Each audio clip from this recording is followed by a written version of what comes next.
Like it's gonna be me versus Semper. Nope, never mind.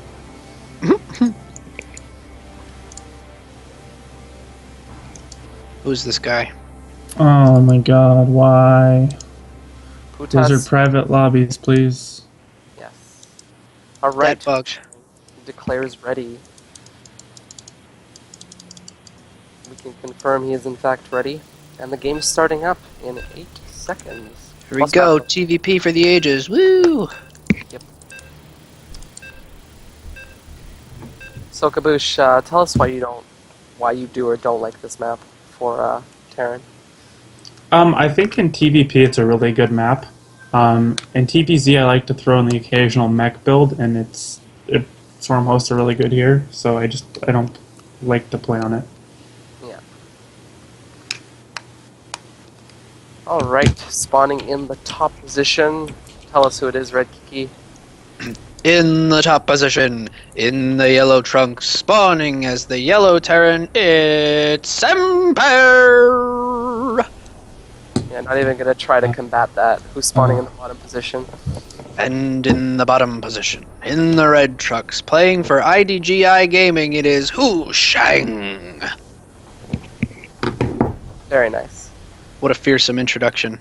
Yes, much applause. Sounds like a fierce opponent when it's said that way.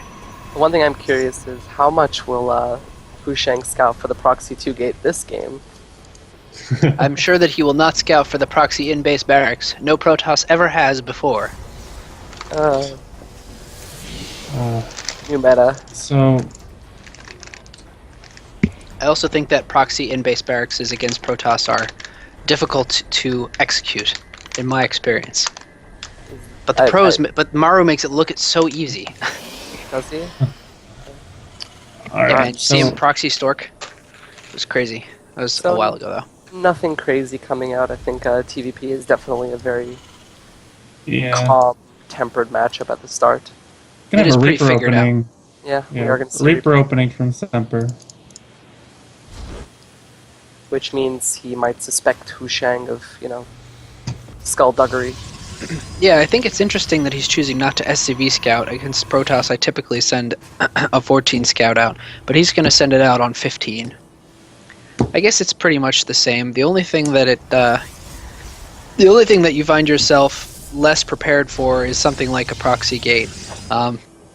Interesting that HuShang decides to put his pylon up there. Perhaps Semper will not fully scout the base, just see the double gas, and think perhaps that the second pylon is somewhere else, and it might be a proxy Urkel. We'll have to watch his vision when he goes in the base. That's a clever little mind game of HuShang. I think at the highest level, this is definitely how you play with your opponent's prowess, You assume that he's taking note of everything, and you toy with that and throw him off. So we'll see shortly if we're watching Semper's vision. We'll see if that pays off at all. Looks like he is going to see the double gas, and he scouts the pylon. Pylon over there. Yep. Wants to go check the natural. I wonder if he's going to try to engineering bay block. I usually don't do that unless I see. He sends 2 probes right away. Yeah, very smart. No, you have to. Wow. You really don't want to give Terran the chance in any matchup. And no, it doesn't matter. You don't want to let your opponent proxy. You should always send these kind of workers out, unless it's Protoss, in which case they don't really need anything to get their proxy off. Yeah, I guess they send the 2 so that the delay is not as long. Oh, it looks like the SC Not because he's worried about eBay. Yeah, it looks like it will die. But he gets a probe trades right for a away. probe. And the Reaper will get out alive. Oh, but he's being a bit greedy, and nothing happens. Back in The 2 base. probes isn't... Oh, look at the Stargate from that pylon. Wow, that's a clever. Yeah, that's I didn't pretty know cool. you could do that. Very So nice. Semper's going to jump up and see the pylon and go, nothing's built there. Interesting. Oh, wow. What a clever placement. Did not see that Stargate. I don't know what's going on in the Terran's base. Oh, he sees Oh, it. he sees it. He sees it. We have an early factory Yeah. for Sort of the same as a TVZ build. He could go for a Widow Mine drop or perhaps even some Hellion play. I think after seeing that Stargate, he's going to make some Widow Mines and keep them at home. Just to note, very nice control. Oh, that's such a shame. Very nice control out of Semper, trying to get the Reaper to heal up enough to jolt past the mothership. but he just barely isn't going to get enough life to do so, and he will lose the Reaper. HuShang delaying his Oracle build there, beginning there for a bit. I wonder if he's. I don't think he's seen the factory. Yeah, he hasn't even scouted past the entrance to his base. So if he's not paying attention, there's not going to be an engineering bee, but there is going to be a Widow Mine out. So I imagine he might try to catch this Oracle with the Widow Mine. So six Marines in the main base is enough to shoo away an Oracle, and then you can position. That's a really good place for the Widow Mine. Interesting. The rally for the Oracle does not point in that direction. Oh, and he starts a Phoenix afterwards. We might see Phoenix Colossus, that or he's worried about drops. See, my guess here is that he's rallying all his workers to the main. So he's going to expect the Oracle to show up in the natural, and then fly over to the main, and then it's going to take the Widow Mine hit. So we'll see if everything goes according to Semper's design. And the Oracle arrives, and does it? Oh no! Falls into the trap. Semper, so good. God. So That was such knowledge. That was beautiful. Yep, that was looks like Semper is basically, when you think to yourself these complex plans, they almost never pay off because we're bad. Ooh, is he going for Raven or Banshee? Let's find out. But it looks like Semper being on the level that he can make things in his mind real. That's a Raven, but he's a little Oh my goodness. My goodness, a Raven. That's exciting. Yeah, do you think he's anticipating probably because his opponent has a Stargate, he might suspect him of having Phoenixes, but we see this drop coming in, and there is a Widow Mine with it, so we're going to have to see... Oh, the Widow Mine immediately picked up by HuShang. Very, very well. Overcharge. A few probes will go down, but this will ultimately get pushed back. I think that was, excellently handled chase down by HuShang. Very, very quick reactions. Very well done. I'm surprised that he went directly into Phoenixes after not scouting anything, but it turned out pretty good for him. Yeah, more so, if we can take note, there's no observers, so if those Widow Mines had burrowed, they would have been there forever. Yeah, he would have made another Oracle to clean that up. Yeah. I'm still wondering what this Raven is going to be used for.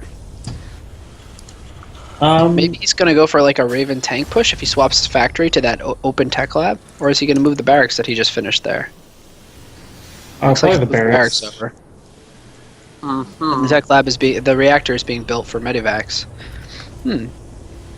I do know Major started using, really likes to use Ravens in this matchup. He started doing that a while back. It was during the middle of last year sometime. He started making Ravens for point defense drones during the big engagements to keep his Vikings alive against the Stalkers. I find it interesting that Semper's choosing this style as well.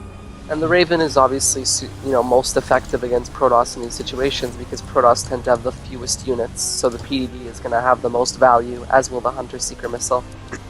Well, it has... The big reason that Raven is really good against Stalkers, and besides the fact that there's a lower number of them shooting, so there's less firing to eat the shots, it's also that the rate of fire on Stalker is really low.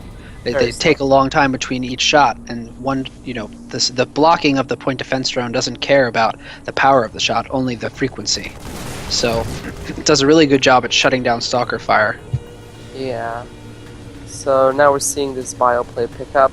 Does HuShang in fact know that this is not mech? He must have a pretty good idea at this point. He's going double forge here against only the single engineering bay of Semper, so we'll see. He's deciding to take his third now. He's placing missile turrets everywhere. Maybe he's afraid of Dark Templar, or no, I'm sorry, he's afraid of the Phoenix pickup. The Harass, rather. Interesting to know, they're actually rather even from that start in which they both kind of deflected their opponent's tactics very expertly. Yep. So yeah, we're going to see them, I think, play a little bit cautiously with Semper just going up, using some safe harass with the 3 medevacs, probably elevator a few. And we could see a really good game develop from this point on. There are these Phoenix there, so an elevator could be very catastrophic here for Semper. Yeah. And he already has a Colossus finished, and a second one on the way, just about to come out. Extended Thermal Lance is still a ways out, though. But I think that this drop is likely going to be shut down pretty hard. Yeah, but he is willing to risk it. Oh, the Phoenixes are moving a little bit out of position, and now they see the drop, and the medevacs have landed. Ooh, the point defense drone. Coming in handy. That's clever. And now he's going to pick off the Phoenixes? He gets all but 2 of them. Oh, will he get the Colossus? Now he's going to focus the Colossus. And no, it doesn't. The Colossus. I think all this drop was a failure. I think it was actually a decent trade, to be honest, because the supply is still even, right? And he got rid of all but two of the Phoenixes. One of them is very low, and he got the other Colossus to 1/3 health. I mean, he didn't pick off the super important Colossus, but I think it's a trade that Semper is willing to take because his third base is up so much sooner, and his economy is so much better. It could have been worse for him, but he lost the Raven as well, did he not? He did. Yeah. And the one thing I'll say is that Semper's upgrades are super far behind at this point. That's true. Kaboosh has a good point. Kind of going in. This is why I think he's behind, okay? When you invest in something like that, when you take that kind of risk, it needs to do damage because you've invested in it. You've put money into that as opposed to other things, so now it's going to be... There's some truth in that. My only thinking is that when you're the Terran, you're this far ahead in economy. Whenever you're ahead in economy, they always talk about how you want to trade.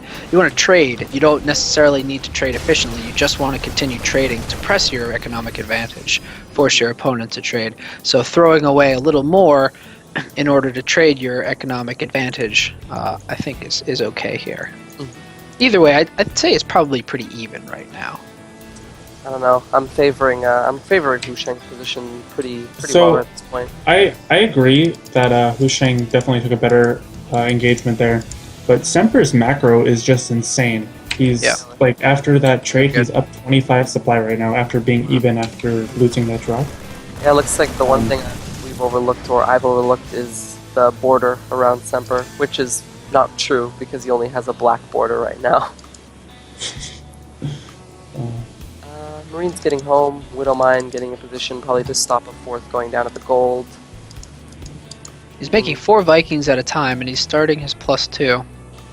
Yeah, I think that HuShang's best chance to close out the game is if he goes for a big timing with charge and +2 in the next 30 seconds or so, because he should have his 4th Colossus out at around 50 seconds or so.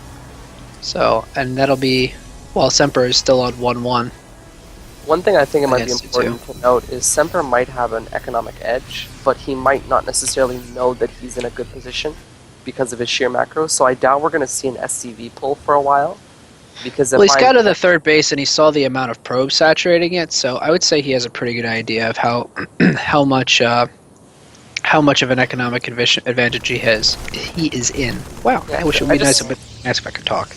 I just mentioned this because, if he did SCV pull at this point, I think he could close out the game pretty easily, but I'm not sure if he's aware of how far ahead he might be. Yeah, the Templar Archives is done, but Storm never was started, and HuShang's delaying his upgrades just 3-3 for whatever reason. 2-2 Archons, Zealots with Charge, and 4 Colossus are going to shred those SCVs pretty quick, so I don't think an SCV pull would be very good here. If he scans, he's going to go for the big Doom drop. Yeah, this is in position to do a lot of damage. He's setting up that third, attacking the third. HuShang's pulling everything back. Looks like he's caught him totally off guard, and he's going to snipe a Colossus for free. Holy crows, is good play. This is literally third tries the charm. That's what's happening right now. And he's going to pick up and get everything out, and then he's going to go in and snipe the third. Semper is just picking him apart. Yeah. So good. Such good play here, and even if he loses everything, he's 194 supply to 165. Semper is just on another level. I liked when he retreated, he stemmed forward a portion of the army to draw the Colossus fire so the bulk of his bio could retreat. And this is where every Diamond Terran player knows the feeling. I've just done critical damage. Now the Protoss is going to walk across the map and kill me with one fell swoop. But it looks like Semper is well prepared. We'll see. How many Vikings is that? He has 15 He's Vikings. also getting some Ghosts here, and there's no Templar, but these EMPs are still going to be amazing versus these Archons, and the ultimately charge lot heavy army of HuShang. That's the big challenge of this style that Semper has gone for, is getting your ghost count up at a regular time. It's like you're going for the drops, you're getting your Vikings to snipe those Colossus, you're pronging everywhere. Oh, when am I going to start this ghost production? That's like a big question, I feel like. And we have this fight starting up. Vikings going in, they pick off one Colossi. They're probably going to pick off the other two rather quickly. There's nothing really contested. The Vikings in the sky, the two Widowmine down. The Bio Army stims forward, and it looks like HuShang has nothing to deal with this. That was a pretty one-sided fight. Semper making it look easy. Yeah. That did. That he did. And that was just pure macro. Semper really didn't get ahead from any little nifty tricks or anything like that. Though that Widow Mine placement was really nice. His macro was just insane. Yeah. Behind all of that aggression. Which is funny because his APM was lower. Well, I guess. I'm sure his EPM was higher. Alright, so our next map is going to be Deadwing. Deadwing. Oh boy. So if HuShang decides to play the more like defensive sit back style that I think he was trying to go for last game, I think this is a much better map to do it on. Vani is really vulnerable to that drop in the natural like we saw. Yes. But Deadwing, it's very easy to secure your third and ultimately your fourth base. For sure. I think that it's. I think that a lot of it has to do with the angle, right? Like in Vani, your bases are laid out across a flat plane, and so you have a 180 degree of a circle to protect around all of that area. Whereas Deadwing, you're in sort of a wedge, right? And so there's only that like 90-degree radius of airspace that you have to keep control of. It's not quite as bad as Catalina, where you have 270 or sometimes even 360 airspace around your base, where you can where you have to be paying attention for drops. But just having that tucked in base tucked in base structure that Deadwing provides makes it much easier to defend against drops, like the ones that Semper did critical damage with in this game.